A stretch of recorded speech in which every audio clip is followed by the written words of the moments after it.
महाप्रभु जी का स्नान दर्शन करते हैं तो पुनर्जन्म नहीं होता है। दूसरा, गिनती करते जाइएगा, ज्येष्ठ स्नानम भगवतो ये पश्यन्ति मुदान्विताः न ते भवाब्धो मज्जन्ति यात्रा सूत कंठ मानसा। कहते हैं स्नान काल के परम आनंद का उत्सव का पूर्ण हृदय भगवान के ज्येष्ठ स्नान का जो पूर्ण हृदय से दर्शन करता है, वो जीवगण भव सागर में निमग्न होते हैं, खूब आनंद में निमग्न होते हैं। उनके चित्त में चिंताएं नष्ट हो जाती हैं, उनके चित्त में केवल ठाकुर जी के प्रति प्रेम प्रकट होने लगता है। मतलब प्रेम वर्धन करना हो, ठाकुर जी से और प्रीति करनी हो तो ठाकुर जी के स्नान दर्शन करो। फिर अगला तीसरा क्या लिखा है, बुद्धि कृतः पुंसाम अनादि पाप संचयः तत्क्षणान्नाशमायाति पश्यताम स्नपनम हरे। जो व्यक्ति महाप्रभु जगन्नाथ जी के स्नान का दर्शन करता है, बाल्यकाल से लेकर के अब तक ज्ञात अज्ञात रूप से जो भी पाप हुए हैं सब नष्ट हो जाते हैं, तत्क्षण खत्म हो जाते हैं। चौथा, अब यहां पर 3-4 बात कहने के बाद में लोगों को लगता है ना बड़ा चढ़ा करके बोल रहे हैं, तो यहां पर अब अगले भाव में क्या कह रहे हैं, व्यास जी महाराज लिखते समय कह रहे हैं सत्यम सत्यम पुनः सत्यम। बोले मैं 3 बार कह रहा हूं, सत्यम सत्यम पुनः सत्यम ब्रवमी द्विज पुंगवा सर्व संताप समनः शेष मलनाशनम। मेरी बात को आप बढ़ा चढ़ा करके या अतिशयोक्ति में मत लीजिएगा। सत्यम सत्यम सत्यम, मैं 3 बार सत्य कहकर के बोल रहा हूं कि मैं जो स्नान करते हुए महाप्रभु जगन्नाथ जी के पुण्य बता रहा हूं ये बिल्कुल सत्य है। इससे बड़ा उत्सव इस ब्रह्मांड में कोई नहीं है, महाप्रभु जगन्नाथ जी का स्नान दर्शन करना। स्नपनम श्रीपते ज्येष्ठ्याम यदि भक्त्या विलोकितम प्रायश्चित्त निमित्तानि यानि पापानि सन्ति वे। जो लोग अपने पाप का प्रायश्चित करना चाहते हैं, मतलब अपना पाप याद है मैंने ये पाप किया है और मैं इसका क्या करूं, कैसे करूं, इससे कैसे बचूं, इसका प्रायश्चित क्या करूं, तो बोले प्रायश्चित करने में कुछ समझ ना आ रहा हो कि क्या प्रायश्चित करें, तो ज्येष्ठ पूर्णिमा के दिन महाप्रभु जगन्नाथ जी का स्नान दर्शन कर लो, आपका प्रायश्चित हो जाता है, सारे पापों से आप मुक्त हो जाते हैं। तानि सर्वाणि क्षीयन्ते पश्यताम, 4 हो गए हैं, 5वां बता रहे हैं। तानि सर्वाणि क्षीयन्ते पश्यताम स्नपनम हरे नातः परतरम कर्म यानायासेन मोचनम। इससे बड़ा कोई पुण्य इस सृष्टि में नहीं है। इस बात को श्री व्यास जी महाराज यहां पर वर्णित कर रहे हैं।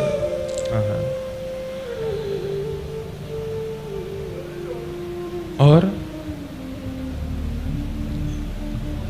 क्या क्या लिखा है, महाप्रभु जगन्नाथ जी के दक्षिणाभिमुख दर्शन कर श्री स्नान वेदी पर दर्शन करने से क्या होता है, व्यक्ति पवित्र होता है, समस्त यज्ञों का फल मिल जाता है, जितने भी अनुष्ठान वो जीवन में करना चाहता है या कर नहीं पाया है उन सब का फल मिलता है, महादान का फल प्राप्त होता है, करोड़ों ब्राह्मणों को भोजन कराने का फल प्राप्त होता है। लो है गो भंडारों का, आज 100 200 500 को ब्राह्मणों को खिलाओगे, लेकिन कोटि ब्रह्म को प्रसाद पवाने का, महादानानि दत्तानि भोजिता कोटिशो द्विजः, करोड़ ब्राह्मणों को भोजन कराने का फल प्राप्त होता है स्नान वेदी पर महाप्रभु जगन्नाथ का दर्शन करने से।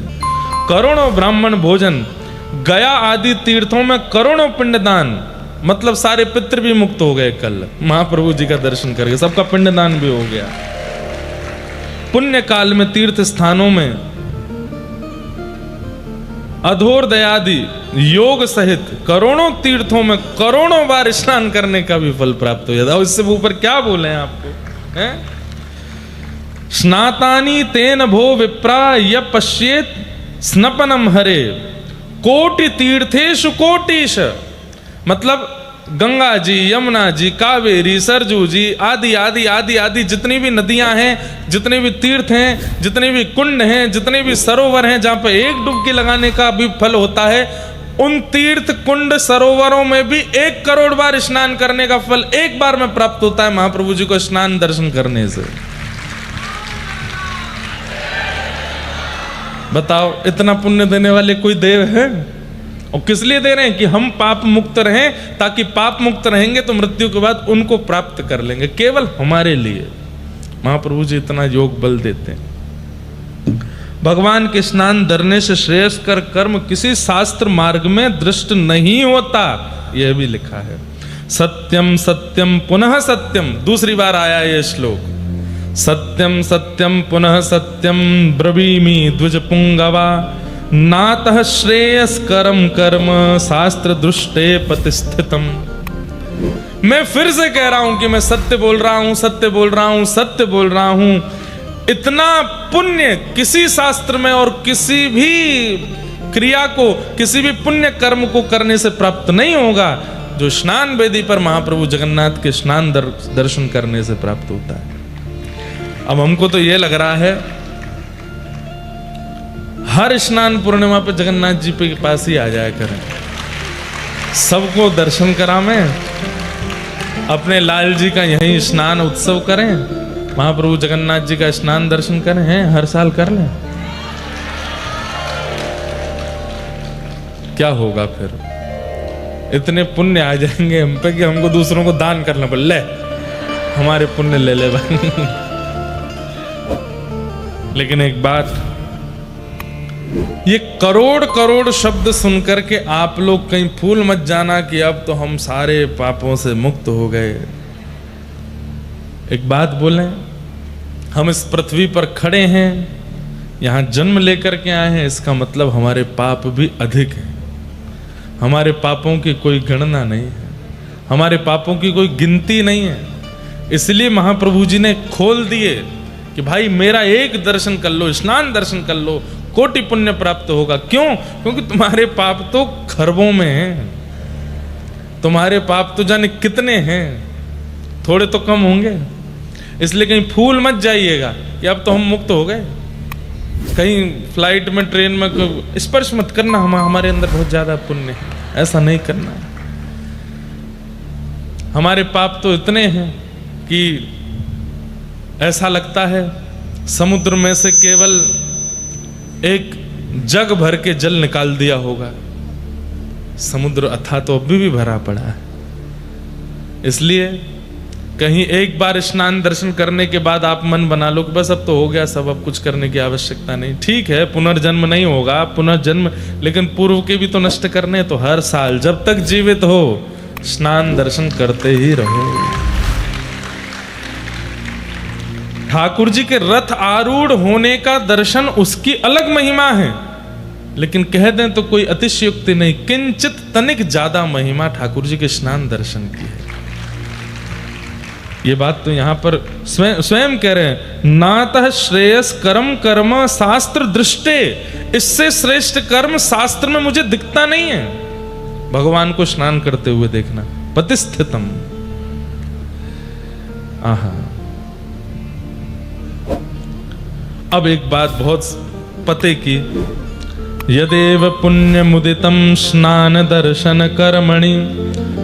अगली बार, अभी तो हमने खंड खंड में कथा की, थोड़ा सा भगवान के प्राकट्य की कथा सुना दी, इंद्रद्युम्न राजा का थोड़ा थोड़ा प्रसंग सुना दिया, आज जैसे स्नान उत्सव सुना दिया। अगली बार अगर कोई क्रम जगन्नाथपुरी का बनेगा, आद्योपांत आपको भगवत कृपा से, जगन्नाथ जी कृपा से स्कंद पुराण सुनाएंगे, पुरुषोत्तम महात्मा पूरा सुनाएंगे, बिल्कुल प्रारंभ से विश्राम तक एक एक बात क्या लिखा है, कैसे है। बहुत अद्भुत है, ये तो सबको पता होना चाहिए। ऐसी बात हमको पढ़ने के बाद मन में आने लगी।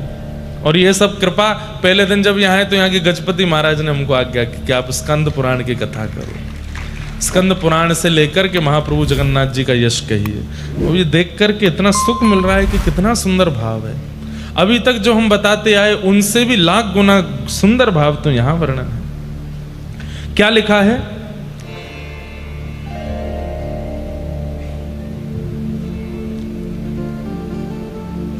स्नान दर्शन। अब कई लोगों के मन में संशय आ गया कि महाप्रभु जगन्नाथ जी के ऊपर जब जल पधराया जा रहा था वो दर्शन स्नान दर्शन है, या पहुंडी करके महाप्रभु जगन्नाथ जी जब स्नान वेदी पर विराजते हैं तब से लेकर रात्रि तक कभी भी दर्शन किया जाए उसको स्नान दर्शन माना जाता है। ये संशय मन में आ गया।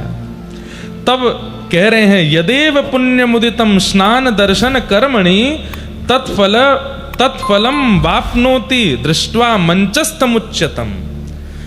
बोले कि ठाकुर जी पहुंडी करके जब आते हैं और जैसे ही स्नान वेदी पर बैठते हैं और जब तक स्नान वेदी पर बैठे हैं तब तक दर्शन करना वो स्नान दर्शन ही है, उसका समान फल है।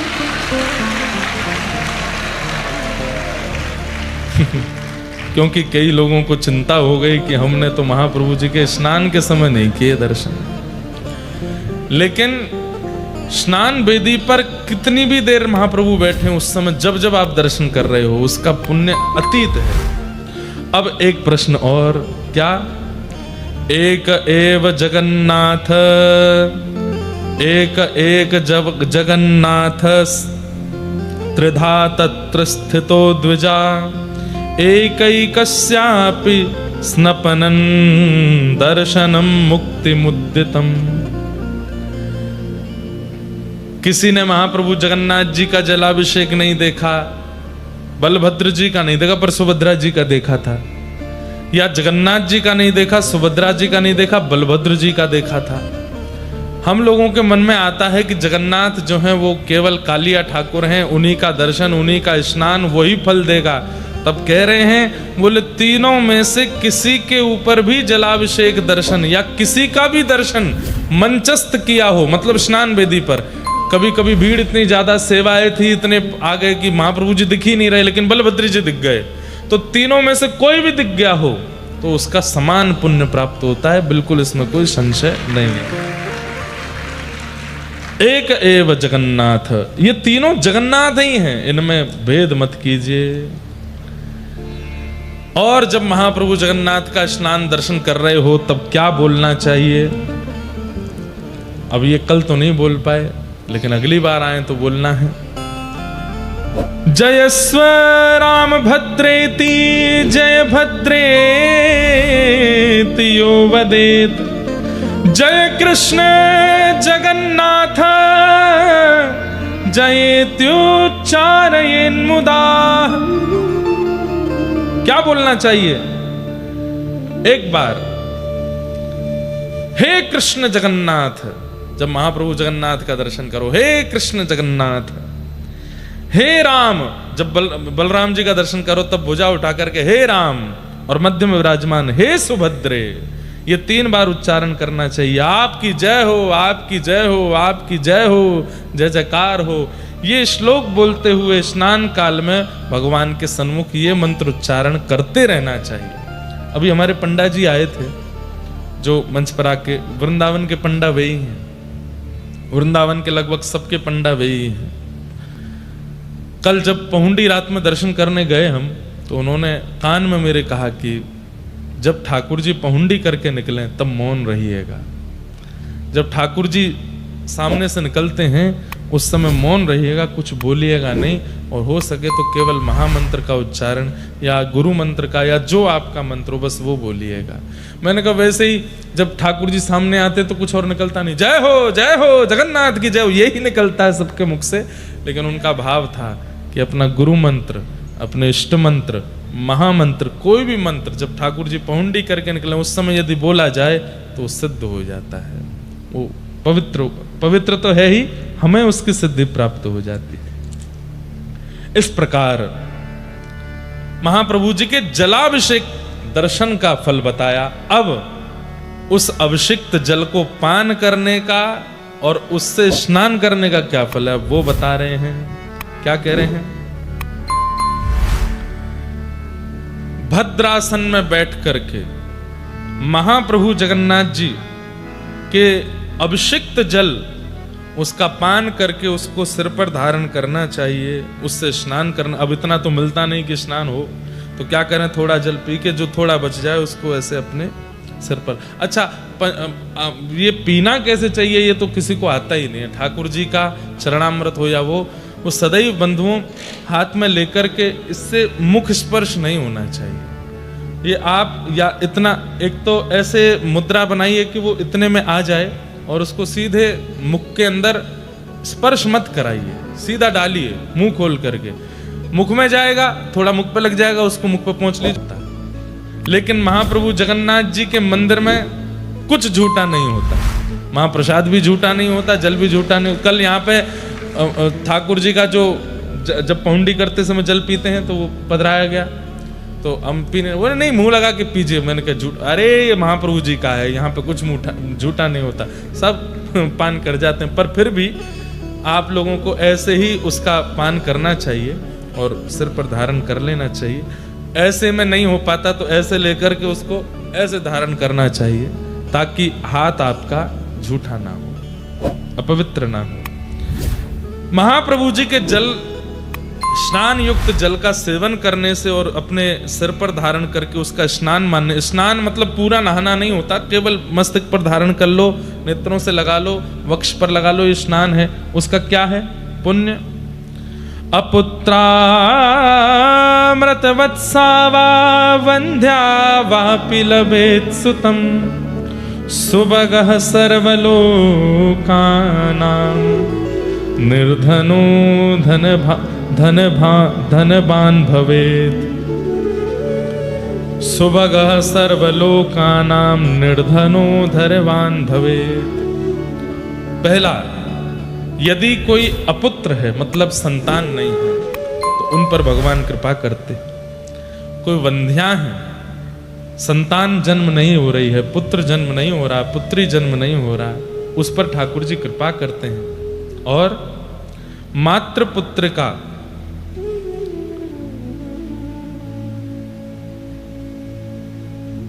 पुत्र प्राप्त होगा, पुत्री प्राप्त होगी। और जो निर्धन व्यक्ति है उसको धन प्राप्त होगा, उस पर भगवत कृपा बनी रहेगी और सर्वलोक प्रिय होगा। वो व्यक्ति ऐसी क्रिया, ऐसे कर्म करेगा कि सबको प्रिय लगने लग जाएगा। इसलिए महाप्रभु जगन्नाथ जी के जलाभिषिक्त जल को पान और उससे स्नान करने का ये फल है। दूसरा क्या कह रहे हैं? गोविरणी लभते पुत्रम दीर्घायुगुणवत्तरम गंगादिवर्षतीर्थानां स्नानजं फलमाप्नुतात्।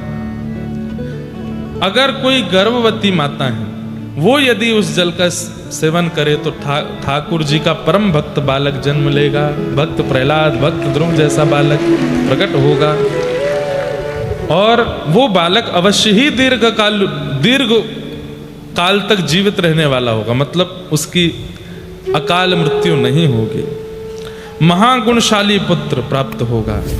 गंगा आदि समस्त तीर्थों के स्नान का फल उस बालक को प्राप्त हो जाएगा जिसका जन्म ही नहीं हुआ है। अगर गर्भ के समय माएं इस जल का, ठाकुर जी के अभिषिक्त जल का पान कर ले। फिर क्या लिख रहा है कि कुष्ठ व्याधि युतो यो वै सर्वांग परिलेपयेत नश्यते नात्म संदेहो वाग्मी स्वाच्छस्तको विदः। किसी को कुष्ठ रोग हो गया हो, त्वचा की बीमारी, तो वो यदि ठाकुर जी के उस जल को अपने सर्वांगीण अंग पर लगा ले तो उसका कुष्ठ रोग ठीक हो जाता है और उसको समस्त रोग विनष्ट हो जाते हैं। जो भी रोग होंगे उसके, चर्म रोग हो चाहे भीतर का कोई रोग हो। सबसे बड़ी बात है कि कोई सांसारी रोग तो क्या दूर करना, लेकिन हमारे अंदर जो विषय हैं, जो वासनाएं हैं, संलिप्त हैं, वो नष्ट होने लग जाती हैं। महाप्रभु जी के उस जल का पान करने से निश्चित ही यह पुण्य प्रदायक होता है।